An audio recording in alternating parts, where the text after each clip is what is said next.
একটা জিনিস দেখে আমার খুব অবাক লাগে এবং আমার খুব হাসি লাগে, হাসি পায়, 100% হাসি পায়। কারণ হাসি কেন পাবে না? এরকম ভুলভাল কথাবার্তা যদি শুনি তাহলে কেন হাসি পাবে না? পঞ্চমে রাহু বসে থাকলে অমক হয়, দ্বিতীয় রাহু বসে থাকলে তমক হয়, সপ্তমে রাহু কেতুর সংযোগ এই হয়, সপ্তমে শনি বসে থাকলে ওই হয়। আচ্ছা, আপনারা একটা কথা বলুন তো, রাহু দ্বিতীয়ভাবে বসে থেকে কি পঞ্চমকে কানেক্ট করতে পারে না? দ্বিতীয়ভাবে বসে থেকেও তো সে পঞ্চমকে কানেক্ট করতে পারে। তাহলে পঞ্চমেই কি তাকে থাকতে হবে? আচ্ছা, দ্বাদশভাবে রাহু বসে আছে, লগ্নকে কানেক্ট করতে পারে না, সপ্তমকে কানেক্ট করতে পারে না? সে তো যে কোনো ভাবকেই কানেক্ট করতে পারে। তাহলে আমাকে রাহুকে ওখানেই বসাতে হবে?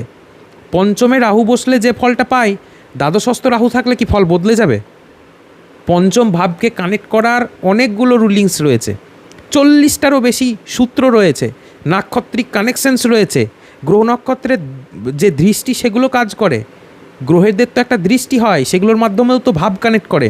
দৃষ্টিতে শুধু তো নজর যায় তা তো নয়, ভাবও যায় দৃষ্টির মাধ্যমে, ট্রান্সফারেবল। ব্যাপারগুলো একটু বুঝতে হবে। এত সহজ জ্যোতিষ নয়।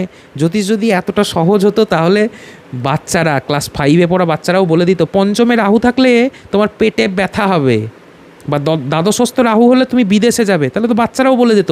এই সূত্রগুলো তো 5 মিনিট লাগবে মুখস্থ করতে। পঞ্চমে রাহু থাকলে অমক হয়, দ্বাদশে রাহু থাকলে তমক হয়, সপ্তমে শনি থাকলে ডিভোর্স হয়। এত সোজা। এইভাবে মানুষকে কি বোকা বানান আপনারা নাকি? হ্যাঁ, সূক্ষ্ম বিচার নেই? কেন কথা বলছি এভাবে বলুন তো? কারণ এইগুলো আস্তে আস্তে বেড়ে চলেছে, খুব বাজেভাবে বেড়ে চলেছে।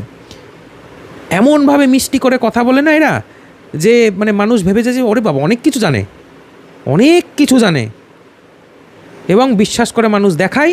তারপর ফোনে বলবে আপনাকে তো এই কবচটা নিতে হবে যার দাম 30,000 টাকা, আপনাকে তো এই স্টোনটা নিতে হবে যার দাম 70,000 টাকা, বা আপনাকে বাড়ি, গাড়ি, জমি, জায়গা বিক্রি করে দিয়ে অমক জায়গায় গিয়ে অমক দোষটা কাটাতে হবে, তবে আপনার এইটা ঘটবে।